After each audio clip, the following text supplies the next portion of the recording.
At the camp, I caught one brief glimpse of Lucio as she helped carry a wounded trainee on a stretcher. She stepped into a glowing line of light in the air and opened way to the Never Never and vanished. Reinforcements had arrived.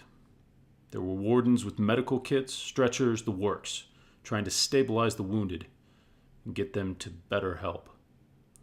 The trainees looked shocked, numb, staring all around them, and at two silent shapes lying close together over to one side, covered from their heads to their knees by an unzipped sleeping bag.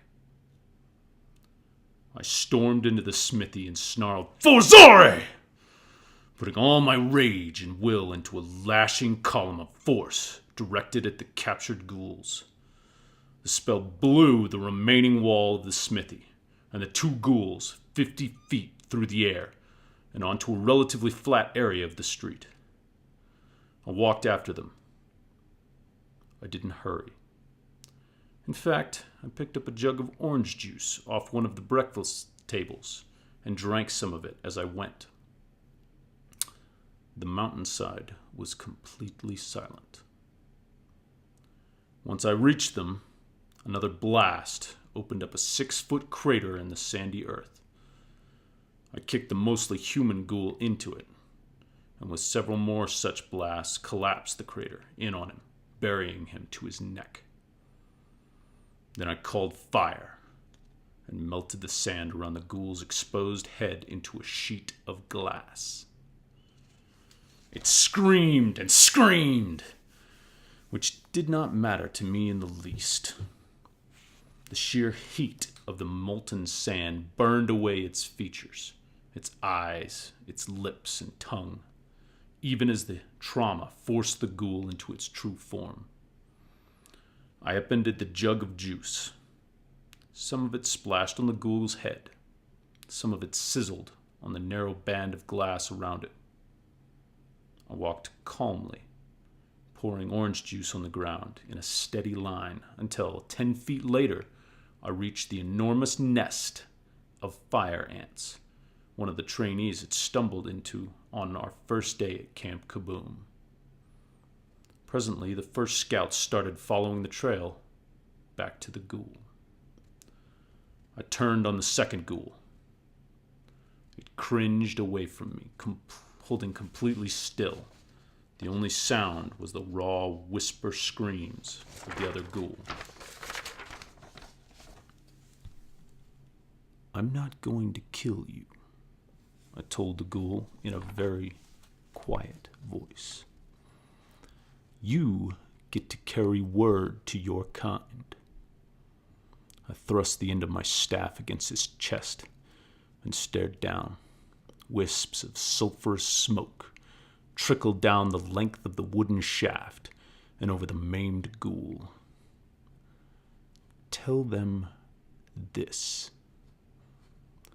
Never again. Tell them that. Never again, or hell itself will not hide you from me." The ghoul groveled. "Great one, great one." I roared again and started kicking the ghoul as hard as I could. I kept it up until it floundered away from me, heading for the open desert with only one leg and one arm, the movements freakish and terrified. I watched until the maimed ghoul was gone.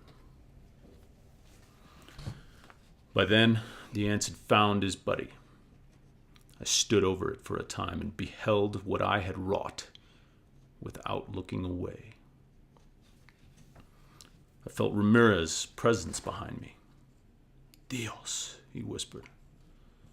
I said nothing. Moments later, Ramirez said, "What happened to not hitting them?" "Things change." Ramirez didn't move, and his voice was so low I could barely hear it. "How many lessons will it take the kids to learn this one, do you think?" The rage came swirling up again.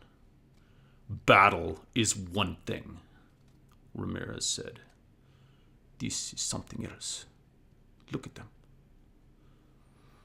I suddenly felt the weight of dozens and dozens of eyes upon me.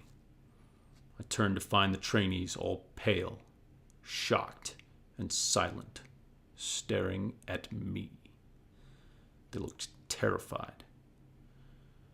I fought the frustration and anger back down. Ramirez was right. Of course he was right. Damn it.